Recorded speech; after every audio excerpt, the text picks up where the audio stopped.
তো সকালে চলে গিয়েছিলাম ছাদে এবং দেখতে চাইছিলাম আমার কবুতরের কী অবস্থা। ফার্স্টেই গিয়ে দেখলাম যে অনেক বৃষ্টি হয়েছিল রাতে, তো পুরো ছাদটাই ভিজা। এবং একটু পর চেষ্টা করলাম যে আমার কবুতরগুলো কই সেটা দেখার জন্য। তো বক্সে দেখলাম যে কবুতর না, বাট ওদের বাচ্চা আছে এখানে। তো পরে দেখি যে অনেক সুন্দর দুইটা বাচ্চা।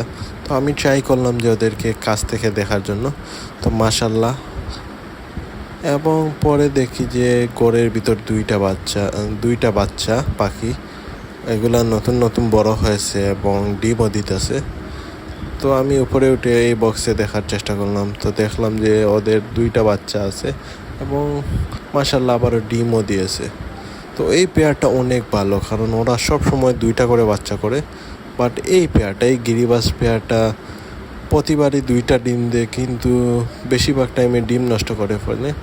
কিন্তু এইবারে মাত্র একটা ডিম দিয়েছে, তো জানি না কি হবে। আবারে ওরা ঘোরাঘুরি করতেছে খাবারের জন্য, কিন্তু পুরো ছাদটাই ভিজা, যে কারণে ওরা খাবার পাচ্ছে না ভালো করে। তো একটু পর আমি ওদেরকে খাবার দিব।